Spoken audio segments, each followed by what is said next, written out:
بسم اللہ الرحمن الرحیم۔ محترم سامعین و ناظرین، السلام علیکم ورحمۃ اللہ وبرکاتہ۔ آج کا جو ہمارا موضوع گفتگو ہے وہ ہے فضیلت درود پاک، درود السلام کے فضائل۔ اللہ رب العزت کی بارگاہ میں سب سے پہلے تو یہ دعا ہے کہ اللہ تعالیٰ آپ سب کو جہاں بھی ہیں، اللہ تعالیٰ آپ سب کو سلامت رکھیں اور آپ سب پر اپنی رحمت نازل فرمائے، اور آپ سب کے صدقے اللہ تعالیٰ مجھ گناہگار پر بھی اپنی رحمت نازل فرمائے۔ عزیزان گرامی کا درود پاک کے متعلق سب سے پہلے تو اللہ تعالیٰ نے قرآن کریم میں جو ارشاد فرمایا، ان اللہ و ملائکتہ یصلون علی النبی، بے شک اللہ اور اس کے فرشتے نبی صلی اللہ علیہ وسلم پر درود بھیجتے ہیں۔ یا ایھا الذین آمنوا صلوا علیہ وسلموا تسلیما، اے ایمان والو تم بھی نبی صلی اللہ علیہ وآلہ وسلم پر خوب درود اور سلام بھیجو۔ تو یہاں اللہ تعالیٰ نے جو حکم فرمایا کہ اے ایمان والو تم بھی نبی صلی اللہ علیہ وسلم پر درود اور سلام بھیجو، یہاں درود کا بھی حکم ہے، سلام کا بھی حکم ہے۔ لہٰذا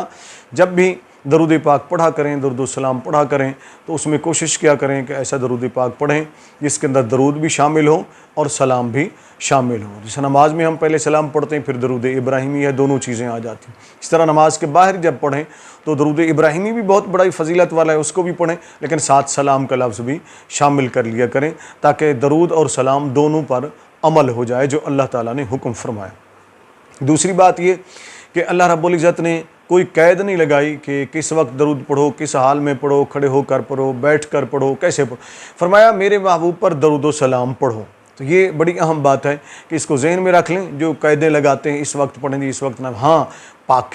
پاک جگہ ہو، پاک مقام ہو، ایسے مقام پر درود و سلام پڑھنے میں کوئی پابندی، کوئی رکاوٹ نہیں ہے۔ ناپاک مقام پر رک جائیں، اپنی زبان کو روک لیں، جیسے بیت الخلاء وغیرہ ہے جہاں انسان واش روم میں جاتا ہے، تو اس طرح کے دیگر ہیں۔ انشاءاللہ وہ ہم ایک ویڈیو الگ سے اس پر بیان کریں گے کہ کہاں کہاں درود و سلام پڑھنا چاہیے، کہاں نہیں پڑھنا چاہیے۔ دوسری بات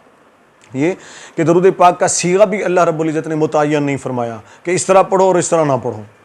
ٹھیک ہے نا جی۔ تو مطلق جب حکم ہے تو اس کو کوئی مقید نہیں کر سکتا، جس صیغے سے چاہیں آپ نبی صلی اللہ علیہ وآلہ وسلم پر درود و سلام پڑھ سکتے ہیں۔ اب یہ تو ہے اللہ کا حکم جو آپ نے سماعت فرما لیا، اس لیے اہل ایمان کو چاہیے نبی کریم صلی اللہ علیہ وسلم پر کثرت سے درود و سلام پڑھا کریں۔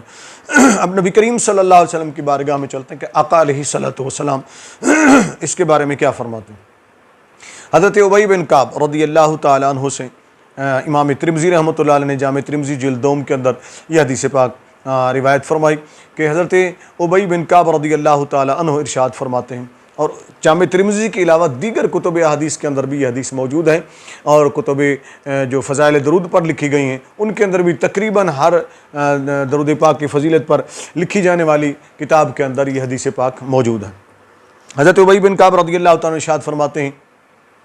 میں نبی کریم صلی اللہ علیہ وآلہ وسلم کی بارگاہ میں حاضر ہوا اور میں نے عرض کیا، یا رسول اللہ صلی اللہ علیہ وآلہ وسلم، میں کتنا درود پاک آپ پر درود اور سلام پڑھا کروں؟ تو نبی کریم صلی اللہ علیہ وسلم نے فرمایا، جتنا تمہارا دل کرے پڑھا کرو۔ عرض کی، یا رسول اللہ صلی اللہ علیہ وآلہ وسلم، اگر میں اپنے سارے وقت کا ایک حصہ آپ پر درود پڑھوں، سلام پڑھوں، کیسا ہے؟ تو نبی کریم صلی اللہ علیہ وسلم نے فرمایا، بہتر ہے تمہارے لیے، او زدت خیر لک، اور اگر تم اس کے اندر اور اضافہ کر لو تو وہ تمہارے لیے اور بہتر ہوگا۔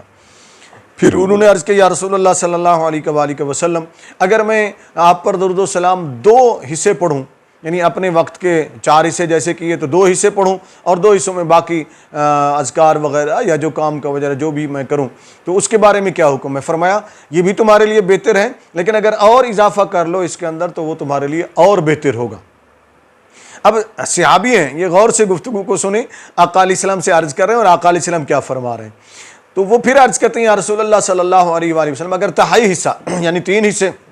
میں آپ پر درود و سلام پڑھوں اور 1 حصہ باقی اذکار وغیرہ اور باقی کام کاج کروں، آقا علیہ الصلوۃ والسلام ارشاد فرماتے ہیں، اے ابی، یہ بھی تمہارے لیے بہتر ہے، لیکن اس کے اندر اور اضافہ کر لو تو تمہارے لیے اور بہتر ہوگا۔ بالآخر سیدنا ابی بن کعب رضی اللہ تعالیٰ عنہ بارگاہ رسول صلی اللہ علیہ وآلہ وسلم میں عرض کرتے ہیں، یا رسول اللہ صلی اللہ علیہ وآلہ وسلم، میں سارا وقت آپ پر درود و سلام پڑھوں گا تو اب کیسا ہے؟ کریم آقا علیہ الصلوۃ والسلام نے فرمایا، یہ تمہارے لیے کافی ہے، یہ تمہیں کفایت کرے گا، تمہاری بخشش کے لیے بھی کافی ہے۔ اب یہاں جو حدیث پاک لکھی یہاں اس پر ائمہ کرام نے بہت تفصیل سے اس پر شروحات میں لکھا ہے، لیکن میں مختصر آپ کو بات بتا دیتا ہوں، عرض کر دیتا ہوں۔ پہلی بات جو سمجھنے والی وہ یہ کہ صحابی کا سوال ہے، وہ عرض کر رہے ہیں وقت کا وہ تعین چاہتے ہیں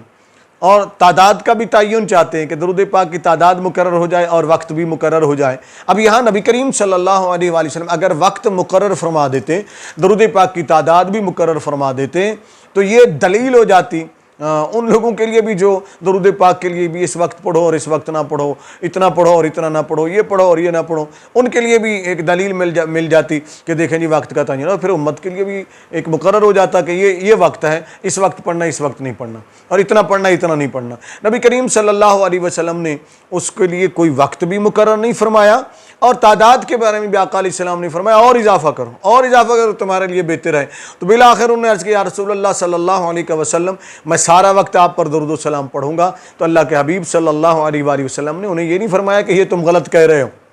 سارا وقت مجھ پر درود و سلام پڑھو، بلکہ سارا وقت درود و سلام پڑھنے کے اوپر آگے بشارت دے دی۔ اللہ کے حبیب صلی اللہ علیہ وسلم نے فرمایا یہ تمہارے لیے کافی ہے اور تمہاری بخشش کا سامان ہوگا۔ اب یہاں ایک بات تو یہ واضح ہو گئی کہ درود و سلام کثرت سے جو بندہ پڑھتا ہے اس کے لیے بخشش کا سامان ہے، اس کے لیے کافی ہے، اس کے حوائج کے لیے کافی ہے، اس کی ضروریات کے لیے کافی ہے۔ درود پاک پڑھنے سے مشکلات حل ہوتی ہیں، درود پاک پڑھنے سے رزق میں برکت ہوتی ہے، درود پاک پڑھنے سے چہرے پہ نور آتا ہے، درود پاک کثرت سے پڑھنے والے کے لیے حکمت کے دروازے کھل جاتے ہیں، درود پاک کثرت سے پڑھنے والے کے لیے اسرار جو پنہاں چھپے ہوئے اسرار ہیں وہ بھی ظاہر ہو جاتے ہیں، عیاں ہو جاتے ہیں، اور درود پاک پڑھنے والے کے علم عمل میں زندگی میں اللہ رب العزت برکتیں عطا فرما دیتا ہے۔ اس لیے اہل ایمان کو چاہیے کہ وہ کثرت سے درود و سلام پڑھیں۔ آگے سیدنا فاروق اعظم رضی اللہ تعالیٰ عنہ کے ایک فرمان عالی شان انہوں نے جو روایت کیا وہ سماعت فرما لیجیے۔ فرماتے ہیں کہ نبی کریم صلی اللہ علیہ وآلہ وسلم پر اگر کوئی شخص درود نہیں پڑھتا، سلام نہیں پڑھتا، تو اس کی دعا اس وقت تک زمین و آسمان کے درمیان معلق رہتی ہے جب تک وہ نبی صلی اللہ علیہ وآلہ وسلم پر درود و سلام نہیں پڑھ لیتے، کہ اس کے اول بھی درود پڑھے آخر بھی درود پڑھے تو وہ دعا معلق نہیں رہتی بلکہ وہ جلدی قبول ہو جاتی ہے، شرف قبولیت حاصل کر لیتی۔ اسی کے ساتھ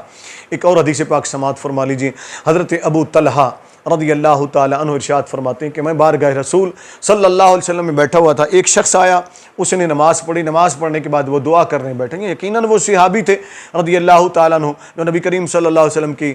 مسجد میں نماز پڑھنے کے لیے تشریف لے، آقا علیہ وسلم جلوہ فرمائے، تو یقیناً وہ صحابی تھے، لیکن ہو سکتا ہے وہ دیہات کے دور دراز کے رہنے والے ہوں، اور وہ آئے اور انہوں نے دعا مانگی اللہ کی بارگاہ میں، اللہ مغفر لی ورحمنی، اور پھر اس کے بعد اٹھ کر جانے لگے، یعنی اللہ مجھے بخش دے اور مجھ پر رحم فرما۔ نبی کریم صلی اللہ علیہ وسلم سے بلایا، فرمایا ادھر آؤ۔ جب وہ قریب آیا تو کریم آقا علیہ السلام نے فرمایا اے دعا کرنے والے تو نے بڑی جلدی کی ہے، سنو جب تم نماز پڑھو، نماز کے بعد اللہ سے جب تم دعا کرو، سب سے پہلے اللہ کی حمد کرو، مجھ پر درود و سلام پڑھو، پھر اس کے بعد اللہ رب العزت کے لیے اللہ رب العزت کی بارگاہ میں دعا کرو۔ اب یہ نبی کریم صلی اللہ علیہ وسلم طریقہ بتا دیا، یہ جو دعا کے اول میں یا آخر میں ہم درود پڑھتے ہیں تو اس کی دلیل جو ہے نا احادیث مبارکہ سے۔ اب آگے فرماتے ہیں حضرت ابو طلحہ رضی اللہ تعالیٰ عنہ کہ آقا علیہ السلام ابھی بیٹھے ہوئے تھے، ایک اور صحابی آئے، انہوں نے نماز پڑھی، نماز پڑھنے کے بعد تسلی سے وہ بیٹھے، اللہ کی حمد کی اور ساتھ ہی نبی کریم صلی اللہ علیہ وسلم پر درود و سلام پڑھا۔ درود پڑھنے کے بعد اللہ کی بارگاہ میں جب دعا کرنے گئے تو اللہ کے حبیب صلی اللہ علیہ وسلم نے فرمایا کہ ہاں اے نمازی اٹھ اب دعا مانگ، یا ایھا المصلی، اے نماز پڑھنے والے اب دعا کر، تیری دعا کو قبول کیا جائے گا۔ یعنی نبی کریم صلی اللہ علیہ وسلم نے اس پر سند عطا فرما دی، مہر لگا دی کہ جس دعا کے شروع میں درود پاک پڑھ لیا جائے، نبی کریم صلی اللہ علیہ وسلم پر درود و سلام پڑھا جائے اور آخر میں درود و سلام پڑھا جائے تو وہ دعا قبول ہو جاتی ہے۔ اس کی وجہ یہ ہے کہ مفسرین کرام نے، محدثین کرام نے، علماء کرام نے اس پر لکھا ہے کہ درود و سلام قطعی القبول عبادت ہے، ظنی القبول عبادت نہیں، باقی عبادت ظنی القبول ہیں، قبول ہوں کہ نہ ہوں، لیکن درود و سلام جو ہے وہ قطعی القبول عبادت ہے، ہر حال میں یہ قبول ہوتا ہے۔ تو جب ظنی القبول عبادت، دعا بھی ایک عبادت ہے اور ظنی القبول ہے، وہ قبول کرے یا نہ کرے، لیکن اس کے اگر اول میں اور آخر میں آپ درود و سلام پڑھ لیتے ہیں تو وہ قطعی القبول عبادت شروع میں بھی ہو جاتی ہے، آخر میں بھی ہو جاتی ہے۔ تو علماء فرماتے ہیں کہ یہ اللہ کی رحمت سے بعید ہے کہ شروع سے بھی تو آپ کی دعا کو قبول کر لے اور آخر سے بھی قبول کر لے اور درمیان سے نہ قبول کرے، یعنی درود جو آپ نے پڑھا اول بھی آخر بھی اس کو قبول فرما لے اور درمیان والی دعا کو قبول نہ کرے۔ وہ سیدنا فاروق اعظم رضی اللہ تعالیٰ کی روایت کو آپ ذہن میں رکھ لیں اور پھر یہ آقا علیہ السلام کا فرمان ذہن میں رکھ لیں۔ اس لیے جب بھی دعا کیا کریں تو اول بھی درود پڑھ لیا کریں، آخر بھی درود پڑھ لیا کریں۔ اور اذان بھی ایک دعا ہے، اسی وجہ سے اذان کے شروع میں بھی بزرگوں نے درود پڑھنا شروع کیا اور آخر میں بھی درود پڑھنا شروع کر دیا، اور کہیں تکبیر کے شروع میں پڑھتے ہیں، کہیں نماز کے شروع میں بھی پڑھ لیتے ہیں۔ تو یہ کوئی پابندی نہیں ہے، یہ فرض سے نہیں ہے، یہ بات ذہن میں رکھ لیں، مستحب ہے، پڑھیں اور اس سے دعا قبول ہوتی ہے، عبادت قبول ہوتی ہے۔ سیدنا شیخ عبدالحق محدث دہلوی رحمۃ، جنہیں شیخ محقق کے نام سے جانا جاتا ہے، ان کی ایک بات انہوں نے لکھی، بہت پیاری بات لکھی انہوں نے۔ فرماتے ہیں کہ جب میں مدینۃ المنورہ کے لیے جانے لگا تو میرے شیخ عبدالحق محدث دہلوی رحمۃ اللہ علیہ کے جو شیخ ہیں، فرماتے ہیں شیخ عبدالوہاب متقی رحمۃ اللہ تعالی علیہ نے مجھے ارشاد فرمایا، ان کے پیر و مرشد تھے، فرمایا مجھے ارشاد فرمایا کہ اے عبدالحق تو جا رہا ہے مدینۃ المنورہ میں، اس راہ کا راہی ہے، تو یہ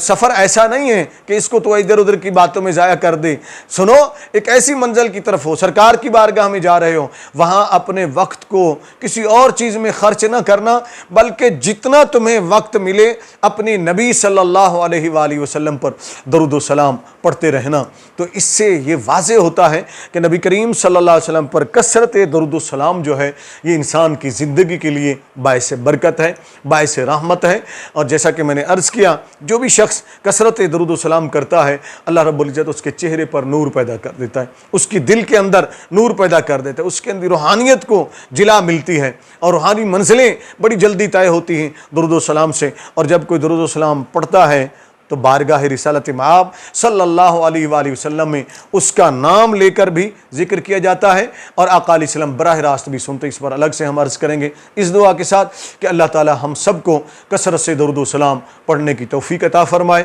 اور اللہ تعالی آپ سب پر اور آپ کی صدقے مجھ گناہگار پر اپنی رحمتیں نازل فرمائے۔ السلام علیکم ورحمۃ اللہ وبرکاتہ۔